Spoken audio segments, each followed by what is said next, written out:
네, 시청해주셔서 감사합니다. 인도네시아 주식 투자로 인생에 한 번은 돈 걱정 없이 살아라. 저자 김재욱입니다. 오늘은 인도네시아 대표 식품 종목이라고 되어 있는데 인도네시아 식품 산업에 대한 전망을 얘기를 해보려고 합니다. 그리고 정말 그 대표 산업의 식품 종목들이 나오고 그 다음에 어떤 종목에 투자를 해야 될지 그렇게 풀어나가는 그런 장이라고 보시면 되고요. 그럼 읽어보도록 하겠습니다. 인도네시아 식품산업 전망. 그렇다면 이제 인도네시아의 식품산업에 대해 살펴보자. 식품산업군만 모아놓은 인덱스가 있으면 좋겠지만 아직 정보를 찾기 어려워. 대신 소비재 섹터 지수를 살펴보자. 식품산업은 어느 나라에서건 대표적인 소비재의 한 축이다. 인도네시아에서도 예외는 아니다. 인도네시아의 소비재 섹터는 크게 일용품, 식품, 담배, 제약 등으로 나눌 수 있다. 이 중 식품산업이 소비재 섹터에서는 큰 비중을 차지하고 있다. 다음 그래프는 지난 25년간의 인도네시아 소비재 섹터 인덱스를 나타내고 있다. 현재는 인도네시아 소비재 인덱스에 투자하는 ETF 상품이 없기에 투자가 불가능하지만 다음과 같이 가정해보자. 1999년에 소비재 인덱스 ETF에 투자해 10년 후 2009년에 팔았다면 약 400%의 수익을 얻었을 것이다. 지수가 1만대에서 4만대로 껑충 뛰었기 때문이다. 이 또한 엄청난 수익이지만 장기 투자자는 여기서 만족하면 안 되지 않는가? 그렇다면 그 이후 5년을 더 투자해 2015년 현재까지 가지고 있다고 가정해보자. 위 그래프를 통해 확인이 가능한 것처럼 2008년 금융위기 때 조정을 겪던 지수는 2009년부터 회복하기 시작해 급등해 그 수익률은 1999년 기준으로 비교해보면 2400%에 이른다. 24배 오른 거죠. 10년을 투자했을 때 4배 정도의 수익을 올리던 것이 5년을 더 투자하면 2400%의 수익이 되는 것이다. 여기에 그간에 받은 배당금까지 재투자했다고 생각해보면 그 수익률은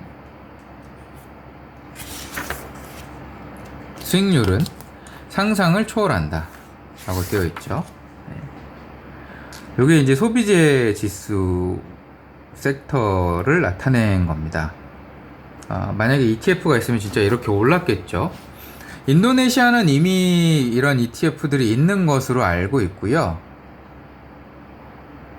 베트남은 아직 이렇게 그 세부 산업별로 나눠져 있는 건 없는 것으로 알고 있습니다.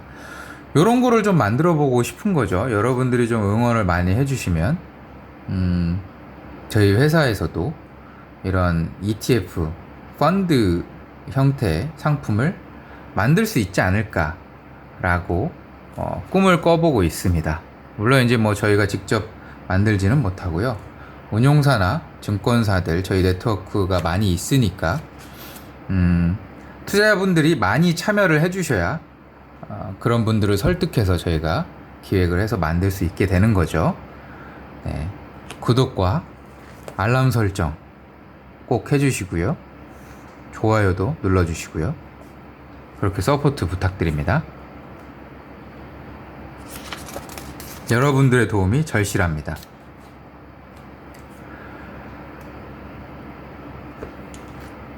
실례로 유니레버 인도네시아를 살펴보자. UNVR이죠. 네, 이게 티커명입니다.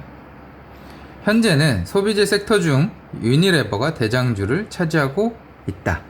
지금은 아닙니다. 1999년 초 2만 루피아대였던 유니레버는 약 2년이 지난 2000년 10월 14만 루피아대까지 오르며 무려 7배나 상승하는 괴력을 보여준다. 이것으로 놀랄 일이 아니다. 그간 3차례 시행된 주식 분할을 간과하면 안 된다. 이후 11월 첫 주에 1대 10의 비율로 주식 분할을 하게 된다.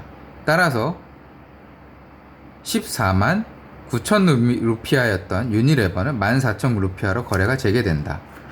최근 아모레 G가 주식 분할을 전후로 해서 급등했던 것과는 다르게 인도네시아의 유니레버는 약 2달간 지지부진한 모습을 보여준다.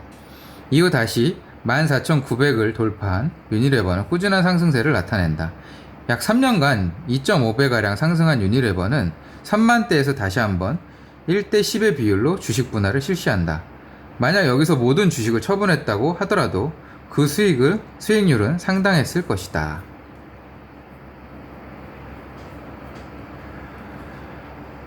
이게 2000년대 초반까지의 얘기입니다. 네. 우리는 이와 같이 낮은 수익률을 추구하는 투자자가 아니지 않는가. 엄청난 수익률이죠. 네, 이때는 이제 좀 약간 부풀려서 쓴 게 있습니다. 엄청난 수익률인데 왜냐면 이후에 더 수익이 많이 나거든요. 1999년에 2만 루피아에 구매한 유니레버를 지금까지 15년 이상 보유하고 있다고 가정해보자. 첫 번째 주식 분할을 기점으로 약 7배, 두 번째 주식 분할을 기점으로 약 3배, 세 번째 주식 분할 이후 현재까지 약 15배 상승했다. 그럼 2만 루피아였던 유니레버 한 주는 지금 얼마가 되어 있을까? 이거 다 곱해야 되는 거죠. 2만 루피아였던 게 630만 루피아가 되어 있는 거죠. 주식 분할까지 고려해서 한 주에 하나로 약 2,000원 하던 주식이 현재는 63만 원이 되었다. 2,000원짜리가 63만 원이 된 겁니다. 무려 3,150%의 수익률이다. 어마무시하죠. 이게 이제 배당금이나 이런 건 또 다 뺀 내용입니다. 배당금까지 하게 되면 더 많겠죠. 그럼 배당금이 계속 재투자가 됐다면 어마어마할 겁니다. 그렇다면 왜 이렇게 과거에 올랐던 종목이나 지수 이야기를 계속해서 반복하고 있을까? 워렌 버핏이 가장 선호하는 투자 기간은 forever, 평생이죠. 평생이다. 필자 또한 바로 장기 투자의 이점에 대해 이야기하고 싶은 것이다. 단기간에는 주가가 하락하는 종목이지만 장기의 관점으로 바라보면 반드시 상승하는 종목들에 투자해야 한다. 이러한 점을 이미 알고 있지만 실행에 옮기기란 쉽지 않다. 투자하는 종목에 대한 확신이 없기 때문이다. 워렌 버핏이 선호하는 투자 기간은 forever가 맞습니다. 아직도 코카콜라 주식을 가지고 있죠. 근데 개인 투자자들이 하기에는 사실 쉽지는 않습니다. 워렌 버핏이 했던 투자 방법은 저희가 했던 방법이랑은 차원이 다른 방법입니다. 워렌 버핏은 기업 인수합병의 형태로 조합을 만들어서 기업 인수합병을 하거나 아니면 대량의 지분 매입을 통한 그런 방법들을 썼기 때문에 물론 이제 그 전에는 개인 투자자 입장에서 했겠죠.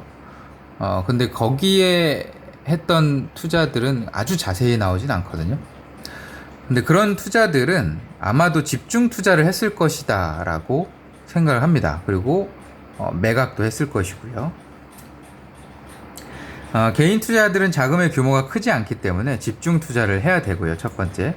두 번째는 10년, 20년 동안 갖고 가기가 쉽지 않습니다. 왜냐하면 바로 지금과 같은 상황이죠. 이럴 때 주가 떨어지면 못 견딥니다. 절대. 100이면 100 못 견딥니다.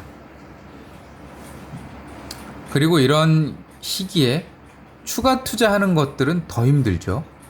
저희는 이제 그 기존의 고객들하고 많이 커뮤니케이션을 해보다 보니까 너무 잘 압니다. 지금 같은 시기에 투자 더 해라. 그러면 뺨 맞을 수 있습니다.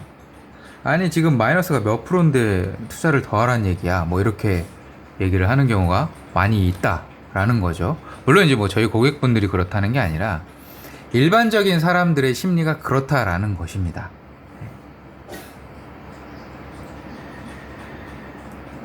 근데 지금은 이제 추가 투자해야 될 시기죠. 분할로서 현금이 있을 때마다 아니면 한 방을 노리고 더 기다려서 완전 시장이 무너졌을 때 더 많이 투자를 해야 되는, 영혼까지 끌어 모아서 투자를 해야 되는 시점이 다가오고 있습니다. 다시 읽을게요. 필자의 주변에서 흔히 하는 부탁이 있다. 결혼자금 5천만 원 정도를 1년만 굴리고 싶은데 어디 투자하면 좋을까? 그렇죠. 퇴직금 3억 원 정도를 2, 3년 굴려보고 싶은데 어디에 투자하면 좋을까? 급전이 생겼는데 3개월만 투자할 만한 곳은 없을까? 이건 완전 심각하죠. 이건 안 됩니다. 이것도 잘 안 되고요. 이거 안 돼요. 1년 동안만 굴리고 싶다. 어떻게 알 거예요? 작년에 투자하셨던 분들은 지금 다 마이너스야. 그럼 이거 손절하고 결혼자금 3천만 원, 2천만 원 남은 거 결혼자금으로 쓸 거예요? 그런 거 하지 말라는 거죠. 퇴직금 3억 정도를 2, 3년 굴려보고 싶다. 요거는 좀 가능성이 있어요. 가능성이 있는데 그냥 주식 투자하는 돈은 따로 빼두시길 바랍니다. 따로. 이거는 그냥 평생 여기에 투자한다 라고 생각을 하고, 그러고 이 3억 원이 2년 3년이 아니라 이렇게 기준을 세워놓고 하면 안 된다라는 얘기죠. 평생 3억 원은 난 없는 돈 셈치고 투자해야겠다라는 생각으로 투자를 하시고, 그러고 이게 자산이 불어나서 5억이 된다 그러면 2억을 빼는 거죠. 그런 형태는 가능합니다. 그렇게 이제 이렇게까지 설명을 드리는 이유는 퇴직금 3억 원 이걸로 내가 2, 3년 뒤에 장사해야 되는데 뭐 그런 걸로 투자하지 말란 얘기예요. 차라리 그냥 장사하시고 한 3천만 원, 5천만 원 이거는 그냥 평생 하겠다. 그런 돈만 하시기 바랍니다. 필자는 이와 같은 부탁을 하는 이들에게 단호하게 얘기한다. 적금을 하시는 게 좋겠습니다. 요거는 지금도 뭐 비슷합니다. 필자가 말하는 장기 투자는 기본이 10년이다. 이 10년 동안 한 종목에 투자란 얘기가 아니고요. 주식이라는 자산 시장에 10년은 있어 봐야 최소한 한 사이클을 겪습니다. 그래야 이게 돌아가는 걸 안다라는 거죠. 근데 이걸 못 견딘다라는 거죠. 일반인들은. 시점이 좋았으면, 아주 좋을 때 들어갔으면 견디겠죠. 왜냐하면 뭐 아직도 수익권일 테니까, 바닥에서 사셨으면. 근데 대부분 일반 투자자들이 바닥에서 못 사죠. 지금과 같은 시기 혹은 더 나쁜 시기니까 이럴 때 겁나서 사겠어요? 못 삽니다.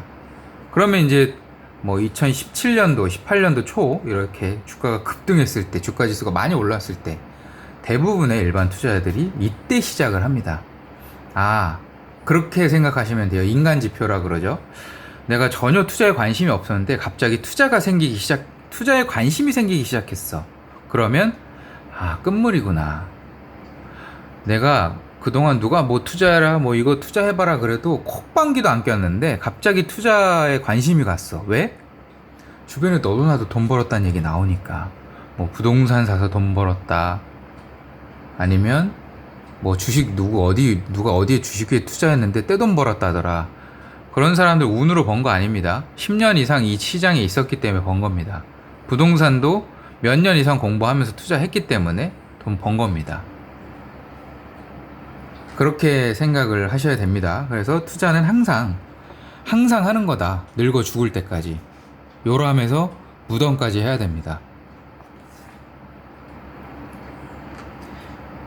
당장 며칠 후, 몇 달 후, 몇 년 후 팔 종목을 찾는다면 제발 주식을 하지 말라고 당부하고 싶다.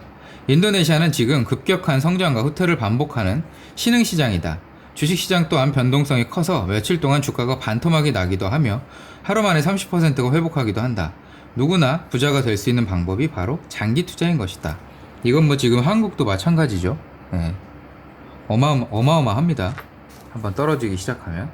따라서 위와 같은 마인드로 투자한다면 마음이 불안하여 잠도 제대로 못 잘 것이며 일손도 잡히지 않을 것이다. 평생 투자한다는 생각을 가지고 쌈짓돈으로 10년에서 20년 투자할 분들만 이 책을 끝까지 읽기를 바란다.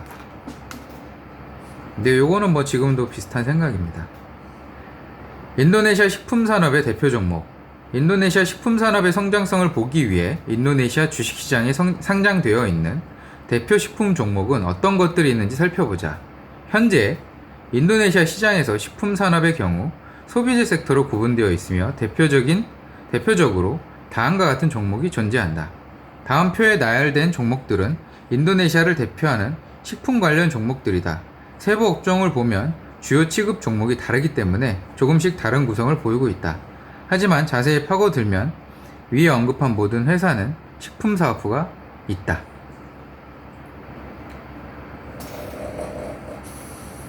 인도네시아의 인구 성장성을 고려했을 때 어떤 종목을 선택하든 장기적으로 훌륭한 투자 수단이 될 수 있다. 이 중 유니레버 인도네시아의 경우 주가가 가장 많이 오른 종목으로 현재는 기대 수익률이 낮을 것이다.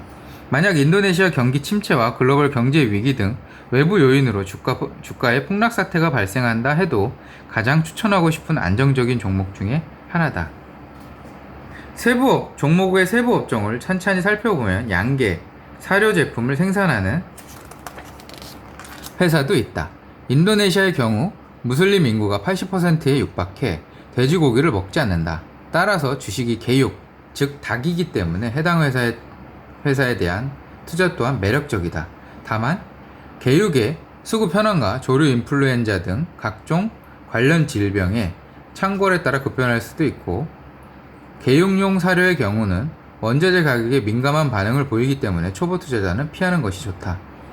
그렇다면 위에 나열된 종목 중 안정적으로 10에서 20년간 잊어버리고 투자할 수 있는 종목이 어떤 것이 있는지 다음 이 종목만은 반드시 투자하라 에서 자세히 살펴보자. 이 종목만은 반드시 투자하라 라는 그런 챕터고요. 나와 있죠, 이미 다. 요거 보고 그냥 무작정 투자하시면 안 됩니다. 끝까지 들어보시고 설명을, 그리고 제가 피드백 부분이 있다 그랬잖아요. 그것까지 다 들어보시고 결정을 하시기 바랍니다.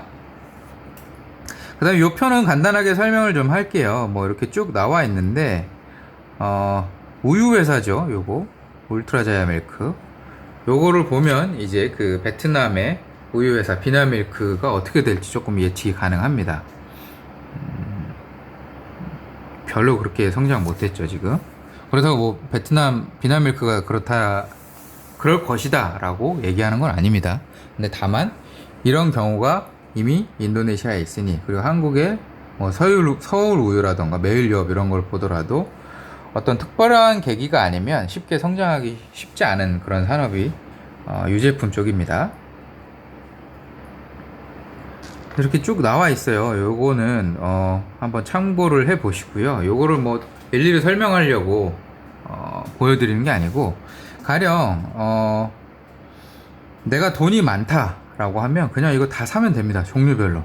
그렇게 해서 마이너스가 심한 게 있으면 손절하고, 플러스가 많이 나는 게 있으면 또 익절이라 그러죠. 수익 실현을 하고 또 다른 종목을 갈아타고, 뭐 이런 비중 조절을 계속 하는 거죠. 모든 종목을 다 가져갑니다. 다만 너무 과하게 고평가되어 있다 그러면 일부 매도를 하고 수익 실현을 한 다음에 저평가되어 있거나 지나치게 떨어진 종목들의 비중을 조금 더 실는 거죠. 그렇게 해서 요거를 10년, 20년 동안 가져가면 그게 이제 소비재 섹터의 인덱스가 되는 거겠죠. 요렇게. 얼마든지 그래서 만들 수 있습니다. 대표 종목들 골라서 ETF를 얼마든지 만들 수 있다. 아니면 뭐 ETF에 준하는 그런 것들을 얼마든지 만들 수 있습니다. 그래서 다시 한번 강조하지만 많이 응원해 주세요. 여러분들이 응원해 주실 수 있는 방법은 와디즈의 두 번째 책이 판매가 되고 있습니다. 베트남과 인도네시아 주식 투자 실전 가이드북이라는 책이 판매가 되고 있고요. 이게 저도 이 책을 쓸 때도 고생을 했고, 최근 이제 출시한 그 책을 쓸 때도 고생을 많이 했어요. 왜냐하면 랭귀지 베리어가 있기 때문에 언어에 대한 장벽이 존재할 수밖에 없습니다. 뭐 영어로 된 자료는 다 쉽게 어느 정도는 이제 다 이해가 가고 분석을 할 수가 있는데, 특히나 베트남 같은 경우에는 베트남어로 되어 있는 경우가 상당히 많습니다. 인도네시아도 과거에 그랬고요. 제가 인도네시아 현지 근무를 할 때. 베트남은 아직까지도 그렇습니다. 그래서 오히려 더 가치 투자, 실제로 이 회사가 돈을 잘 버는지, 뭐 좋아요, 장밋빛 전망, 뭐 이 회사에서 앞으로 뭐 할 거다, 저는 이런 거 지금은 그렇게 잘 믿지 않습니다. 그냥 지금 뭐 하냐, 다 좋아. 장밋빛 전망 좋아. 여기 투자하겠다, 저기 투자하겠다, 좋아. 앞으로 이런 사업부 키울 거다, 좋아. 근데 다 필요 없고, 지금 너 제일 잘하는 거 뭐야? 라면 잘 만들어? 그러면 거기서 매출액이 얼마나 나와? 수익성이 얼마나 좋아? 그러면 지금까지 계속 좋았어? 안 좋았어? 이것만 보는 거죠. 과거 지표만 보고 투자를 하는 겁니다. 왜냐하면 원래 잘하던 놈이 앞으로도 잘할 가능성이 높기 때문에.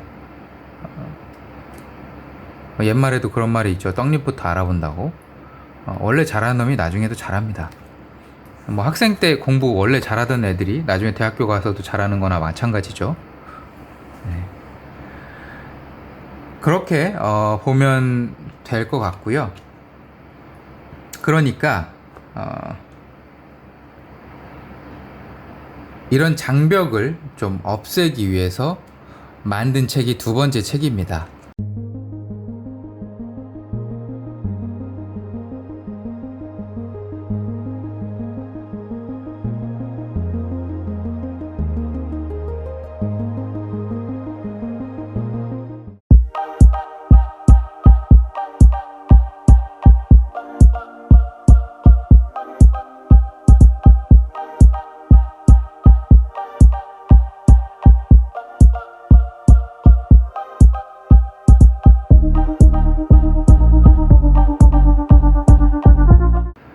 정말 회사에 대한 내용을 전혀 모르고 숫자만 보고 이제 나는 숫자 머리 아파서 못 보겠다. 숫자만 봐도 막 숫자 울렁증 있어서 계산하기도 어렵고 막 덧셈 뺄셈도 잘 안 되고. 덧셈 뺄셈을 왜 해요? 그냥 계산기 두들기면 되지.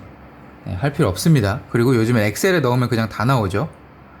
그냥 계산 수식 같은 거 만들어서 엑셀에 넣으면 그냥 쭉쭉쭉 나옵니다. 덧셈 뺄셈 그거 수식 하는 거는 할 수 있으니까. 그렇게 해가지고 하면 오히려 영어, 베트남어, 인도네시아어 막 이렇게 보면서 해석하는 것보다 숫자만 보고 파악하는 그 회사의 정보가 훨씬 쉽습니다. 그렇게 해서 회사를 어떻게 스크리닝 해내고, 산업을 어떻게 스크리닝을 해내고, 회사를 어떻게 스크리닝 해내고, 어떻게 선정해서 최종 점검을 어떻게 하고, 그렇게 해서 스코링을 어떻게 하고 점수를 매겨서 어디에 투자를 할지 뽑아내는 그런 과정을 진짜 영어를 전혀 몰라도, 물론 조금만 알긴 알아야 돼요. 네, 뻥입니다. 영어를 전혀 몰라야 되는 건 아니고 간단한 단어 정보들만 알아도 뭐 그게 아니더라도 요즘에 구글 번역기 다 되니까요. 그 정도 수준으로 해도 충분히 가능하다. 뭐 애뉴얼 리포트, 분석 보고서 영어로 되고 막 이런 거 읽을 필요가 없다. 그런 방법을 국내 최초로 소개하는 그런 책입니다. 아마 중국이나 뭐 미국 시장에도 이렇게까지 쓴 책은 아마 없을 거예요. 뭐 아마 이거 그쪽에 적용해도 될 거라고 보긴 하는데 저희가 집중하는 시장이 아니다 보니까 우선 베트남, 인도네시아에 집중해서 썼고요. 어찌됐건 저희는 계속 앞으로도 신흥국 투자에 좀 집중할 예정이고, 뭐 조금 더 여유가 생긴다면 여러분들이 많이 지원을 해주셔서 그런 여유가 생기면 저희보다 더 잘하는 분들도 계시니까 그런 분들을 같이 조인해서 또 다른 책을 쓴다던가 아니면 그런 분들과 영상을 찍는다던가 좋은 콘텐츠를 만들어내 보도록 하겠습니다. 뭐 글로 될 수도 있고요, 블로그를 통해서. 네, 뭐 말이 길어졌는데 오늘은 이 정도로 하고, 또 다음 시간에는 이 종목만은 반드시 투자하라, 정말 이 종목에 대한 소개를 하는 시간을 갖도록 하겠습니다. 그리고 다시 한번 말씀드리지만 그거에 대한 피드백도 또 할 것이기 때문에 그 피드백까지 다 들어보시고 의사결정을 하시기 바랍니다. 네, 그러면 이 정도로 마치도록 하겠습니다. 여러분들이 또 한 가지 서포트 해 주실 게 있습니다. 구독과 좋아요 그리고 알람 설정까지 다 해주시고요. 앞으로도 올라올 영상 지속해서 시청해 주시기 바랍니다. 네, 그러면 오랜 시간 시청해 주셔서 고맙습니다. 안녕.